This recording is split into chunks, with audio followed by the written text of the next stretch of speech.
When the United States entered World War II in December 1941, the whole nation supported the war effort. I imagine when you think of the war effort, you think of Rosie the Riveter, victory gardens, and rationing. What if I told you that a large part of the war effort during World War II included donuts? You heard me, donuts. And these donuts were an important part to the war effort. So too were the women who delivered these treats to American soldiers on the front lines of the conflict. Today, we're going to learn about the American Red Cross Clubmobiles and the women who followed American soldiers to the front lines, delivering coffee, donuts, and a smile. So, grab your cup of coffee, grab a donut, and let's dive in.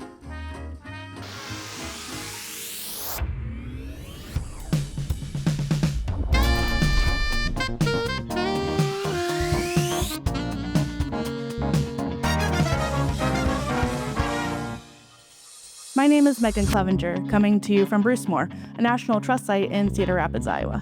If you love history, or even just like it a little bit, you're going to want to subscribe to our channel and ring that bell for a notification every time we upload new content. Got your coffee? Got a donut? Good. I think we're ready to start. The American Red Cross, founded in 1881 by Clara Barton, is part of the International Committee of the Red Cross.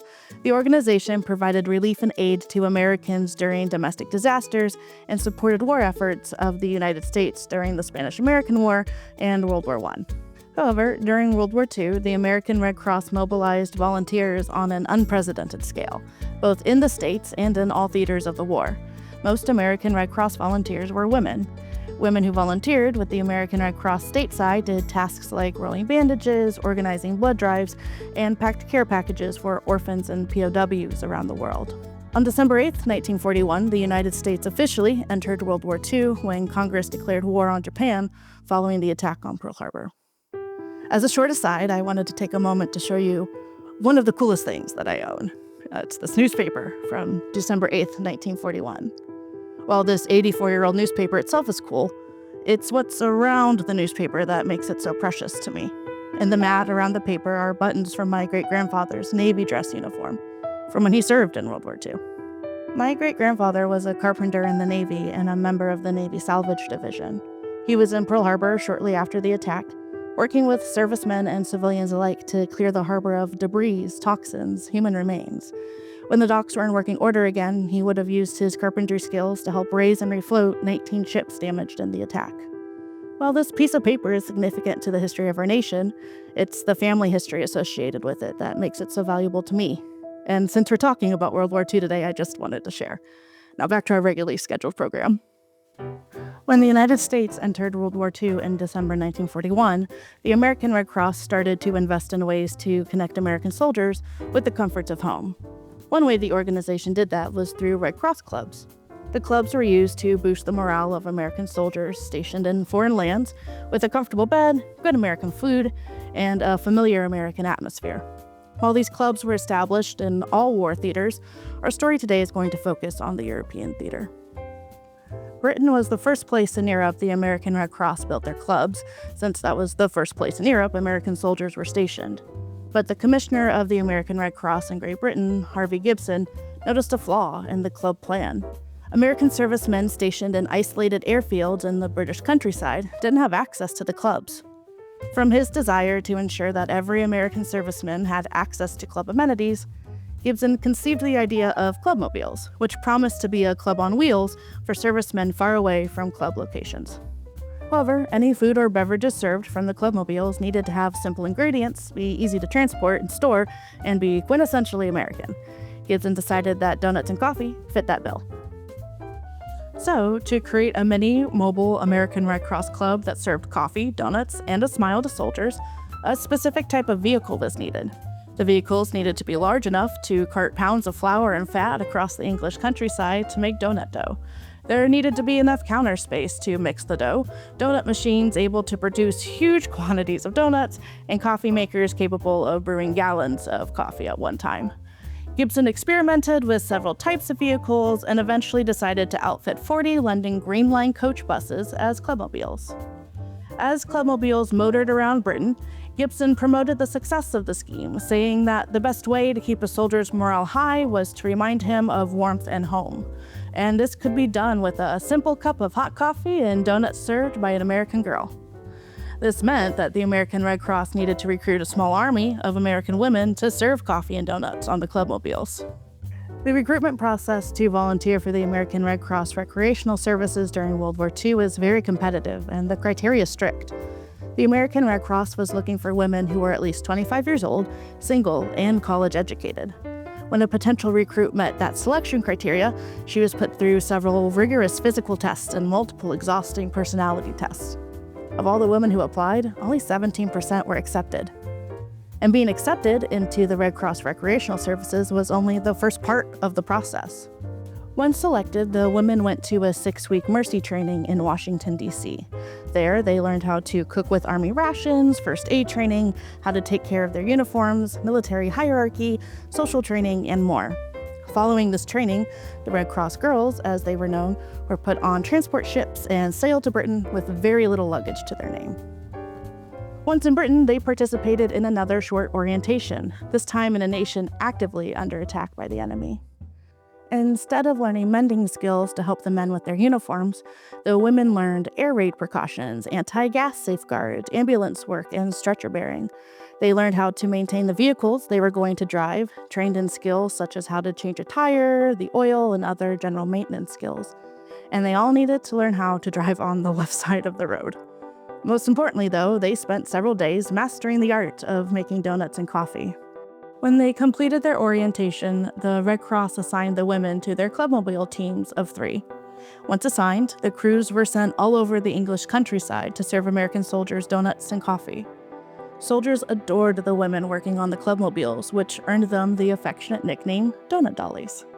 As the women traveled around Britain in their Clubmobiles and got to know the soldiers, they realized there was a need for other creature comforts. Clubmobiles started to stock other items in their vehicles such as candy, gum, cigarettes, newspapers, magazines, and letter writing supplies. Eventually, each Clubmobile came equipped with a Victrola record player connected to a PA system, complete with a record library for the soldiers to select music to listen to while the Clubmobile was at their airfield. At each stop, the Clubmobile workers would quickly set up and get to work making hundreds of donuts and gallons of coffee to serve the soldiers. While kneading dough and dumping coffee grounds, the Donut Dollies also entertained the soldiers coming to their Clubmobile. They chatted about where in the States they were from, about current events and wartime news. The Clubmobilers were well-versed in American conversation topics such as baseball, football, basketball, and even horseshoes. As a lifeline to home, the American Red Cross women often represented someone to the American GI. A sweetheart, a wife, a mother, a sister, someone they left behind to fight in the war. Eleanor Yinger, a Red Cross staff assistant, wrote that the Red Cross girls were everything these boys admired in American womanhood: vivacity, grace, charm, virtue, beauty, enthusiasm, intelligence, and that wholesome friendliness and interest that remind them of their sister and wife, girlfriend and mother. And through the work of making donuts and serving coffee, the Clubmobilers knew that was exactly their job: to keep the GIs connected to home and the morale high. The Clubmobiles were a huge success in Britain. The Clubmobile program was so important to the morale of the American Armed Forces, General Eisenhower requested that Clubmobiles, and their crews, follow American soldiers into Europe as soon as possible after the planned invasion of France. Bringing donuts and coffee to remote airfields in Britain was one thing, but providing that same level of service to soldiers in occupied enemy territory was a whole different challenge. It was a challenge, however, that the American Red Cross and the Clubmobile women were ready to tackle. Getting Clubmobiles to the European continent was a logistical puzzle. The Green Line coach buses used as Clubmobiles in Britain were not cut out for life on the Western Front. Instead, the American Red Cross outfitted 2.5-ton GMC 6x6 trucks with the equipment needed to make and serve coffee and donuts on the front lines. With the expectation that Clubmobiles on the continent would collectively serve at least 300,000 donuts a day, the vehicles needed to be able to haul their own ingredients across the war-torn continent. Access to amenities like electricity and clean water would be limited, so each Clubmobile was equipped with 5 35-gallon water tanks and generators. When it was all said and done, fully loaded Clubmobiles could weigh nearly 17,500 pounds, which led to many of the women joking, "No wonder only tanks defy the Clubmobiles right of way." Red Cross Clubmobilers following American forces into Europe needed to learn how to drive these massive trucks through bombed-out villages, muddy country roads, and around the front lines. The Red Cross volunteers also needed to get ready to be part of the army. They learned how to set up their own tents, camouflage their trucks, dig latrines, perform general maintenance on their upgraded vehicles and equipment, and much more. To best distribute their woman power, Clubmobiles were divided into groups. Each group was assigned to an army headquarters. 10 Clubmobile groups followed the Allied invasion into Europe. Each group contained 8 Clubmobiles, 1 Cinemobile, 2 cargo trucks, 2 pickup trucks, 1 Jeep, and up to 35 Red Cross girls. Clubmobiles were named after cities, states, and American folklore. How many of you were watching from Iowa? Clubmobile Group G had a vehicle named the Des Moines, and Clubmobile Group H named one of their Clubmobiles the Cedar Rapids. The first Clubmobile landed on Normandy's Utah Beach on July 16, 1944, just 40 days after D-Day. The Allied advance from the beaches of Normandy through the rest of France was a slow, difficult slog. Through it all, the Clubmobiles and their crews followed soldiers into bombed-out villages, across battlefields full of hastily dug graves, and into foxholes to protect themselves from enemy shelling. And they did all of that with a tray of donuts and a pitcher of coffee in hand. Clubmobilers often befriended the soldiers they served and constantly worried for their safety, especially when they didn't see a soldier lining up for refreshments for several days. A Red Cross Clubmobiler wrote in her memoir that she told an officer, "I want to cry when I look at them and realize what is before them, that so many of them will be wounded and killed." His answer was, "You can't think of that. If you do, you'll be no good to us. We all feel that way, but you've got to keep smiling and keep us smiling." And generally, along with serving donuts and coffee, that was the job of the Donut Dollies, to smile through it all. Even when the Clubmobile women experienced wartime tragedy and trauma themselves, they were expected to create a positive connection with the soldiers they served. They were there to raise the morale of the men, to alleviate homesickness and help them forget the trauma of war. "Smile, gal, smile," wrote one Clubmobiler. "Your back aches so, and you're in a daze from looking down at canteen cups. Your face aches from smiling, and your throat hurts from talking. But pick up your feet, girl, and smile, if it kills you, 'cause there's more American soldiers coming to fight a war. Somebody's sweetheart or husband or father. You may have seen millions like him, but you stand for home to him, so pick up your feet and smile." While Clubmobile crews were always close to the front lines, they rarely found themselves in the thick of battle. There were times, however, that the front came to them, and there is no better example of this than during the Battle of the Bulge. In December 1944, German forces launched a surprise attack through the densely forested Ardennes region between Belgium and Luxembourg.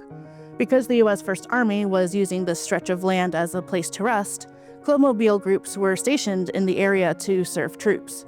When the Germans launched their offensive, the front lines suddenly collided with Clubmobile operations. American Red Cross workers from Clubmobile Group B were stationed in Eupen, Belgium, when the Germans attacked the Ardennes. The group received word that they needed to evacuate the town immediately. In less than an hour, the women packed up their Clubmobiles and personal belongings. Under the cover of darkness, the convoy of Clubmobiles followed an armed escort out of the town. To ensure their safety, the group moved without their headlights on. The only light guiding their path were bright explosions and flashing machine gun fire from the battle all around them. It took nearly 2 hours for the transport to drive 15 miles to the town of Havre, Belgium. In the days following this retreat, Clubmobile Group B learned that one of their own, Anne Cullen, was killed in Eupen when German forces shelled the hospital where she was recovering from an illness. Of the 29 Red Cross women killed in World War II while serving overseas, Anne Cullen was the only one killed by direct enemy fire. Her loss devastated the women she worked with and reminded them just how close they were to the dangers of the war. Clubmobile Group B wasn't the only Clubmobile group caught up in the Battle of the Bulge. Much of Clubmobile Group F was stationed out of Bastogne, Belgium. But one of their members, Peggy Henry, was sent to Clairvaux, Luxembourg, to operate a physical Red Cross Club location in the town. As the German offensive took form, Clairvaux was in the crosshairs. German forces circled the town and cut off all roads. Peggy was trapped. She sheltered in her American Red Cross Club, along with a small group of American soldiers who were in the club when the town was cut off. After a few days of non-stop shelling, German forces finally entered the town. Their arrival forced Peggy and her compatriots to make a harrowing decision: to make a final stand in the basement of the club or run for it. The decision was made quickly, and the group made a run for it. "If you're lucky, you'll be captured," the commanding officer told Peggy. "Be prepared for any eventuality." Through machine gun fire and patrolling German tanks, the group of Americans used alleys and shadows to cover their retreat, holding their breath at every sound. Eventually, the group found shelter in a small abbey on the outskirts of town, but they couldn't stay long. The next day, Peggy joined a convoy attempting to break the German siege. Though the convoy was shelled by German forces while leaving Clairvaux, the transport managed to escape the town, and Peggy reunited with members of Clubmobile Group F before they retreated farther west to Charlesville, France. For her bravery during the Battle of the Bulge, Peggy was awarded the Bronze Star Medal by President Truman, and she wasn't the only Clubmobiler to earn a service medal. For their service in Europe, several women earned Bronze Stars, Purple Hearts, and even a Medal of Freedom and Certificate of Outstanding Service to the United States military, which was a precursor to the Presidential Medal of Freedom. American soldiers were incredibly thankful for the work of the women operating the Red Cross Clubmobiles. Soldiers took the time to show their appreciation in small ways.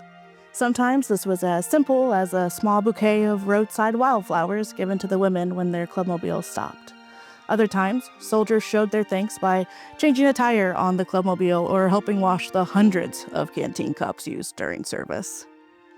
The American Red Cross received hundreds of letters from soldiers, military leaders, and even civilians singing praises of the Clubmobilers. General Omar Bradley, commander of the U.S. First Army in Europe, wrote to the Deputy Red Cross Commissioner, "As we progress deeper into the continent, we shall always be gratified to know that the Red Cross is with us, assisting our troops in many ways they have come to depend on you." When Elizabeth Schuyler received a Bronze Star Medal, her commendation by Major General R.O. Barton cited her for being materially instrumental in maintaining a high level of morale among his troops. Red Cross Clubmobiler Marjorie Lee Morgan received a letter of thanks from the wife of a GI she met in Germany. The wife wrote, "Guess you wonder who could be writing you from Griffin, Georgia, so I'll try explaining. My husband met you somewhere in Germany and wrote me how wonderful it was to talk to a girl from Cedartown, Georgia. So I thought I'd like to take this way of thanking you for being nice to him. He's so homesick and lonesome too. I guess he felt he knew you already since you were both from the South. Marjorie, congratulations on the wonderful work you are doing for the boys on the front. May you and all the other girls and boys be home before so long." Even General Eisenhower supported the Clubmobiles and their crews, saying, "The Red Cross has a great program. We've got to keep it going." As American forces pushed deeper into Europe, the American Red Cross Clubmobiles went with them, continuing to support the soldiers with donuts and coffee. On May 8, 1945, when World War II ended in Europe, the Red Cross Clubmobilers stopped rolling, but the work of the Donut Dollies didn't end. They set up physical club locations for American soldiers occupying Germany. They lent their skills to hospitals, helping take care of wounded soldiers.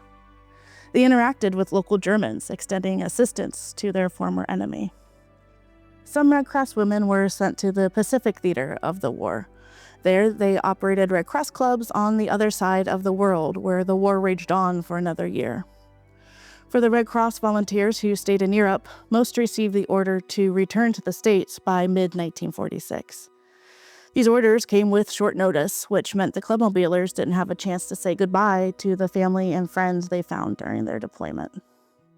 During the Korean and Vietnam conflicts, the Red Cross once again offered women the chance to participate overseas in the support role as part of the Supplemental Recreation Activities Overseas program.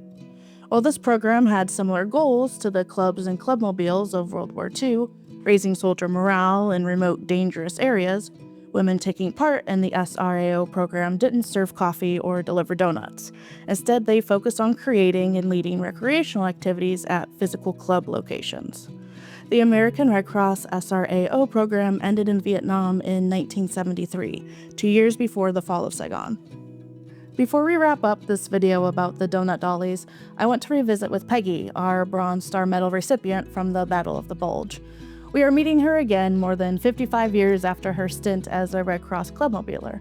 In 2000, she writes a letter to NBC nightly news anchor Tom Brokaw to congratulate him on the success of his books on World War II. Peggy, though, had just one itsy-bitsy teeny dang critique for the author. Neither of his books mentioned the Donut Dollies. She wrote that she was very disappointed that in neither book is there any mention of the role those of us in the Red Cross played during the war. It's as though we hadn't existed.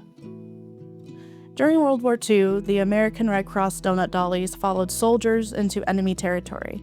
They drove their convoys into combat zones, retreated from enemy advances, liberated occupied cities, and died in service to our nation. Through the haunted eyes of the soldiers they served and their own wartime tragedies, the Donut Dollies experienced the horrors of war right alongside the fighting men. Their weapon of choice may have been coffee pots and donut trays, but they were there. I would bet this donut, however, that this is the first time you have heard of their story. The commitment of the Donut Dollies to the soldiers they cared for and the American ideals they upheld should have elevated their wartime experience in American memory. Instead, we find their heroism in the footnotes of history and in their personal letters, asking for their sacrifice to be seen. When we do have a chance to bring the Donut Dollies out of the background of the war and highlight their stories, like we're doing together right now, what we find is a group of remarkable women who brought compassion and coffee to one of humanity's darkest hours. There is so much more information about the Donut Dollies that I wanted to share with you, but we only have so much time. So to keep the conversation going, drop your questions, comments, connections, and stories below. Thanks for joining me on this episode of Nooks and Crannies of History. History is all around us, and I hope what we learned together today inspires you to keep digging into our past. You never know what you may find. We'll see you right back here for our next episode of Nooks and Crannies of History.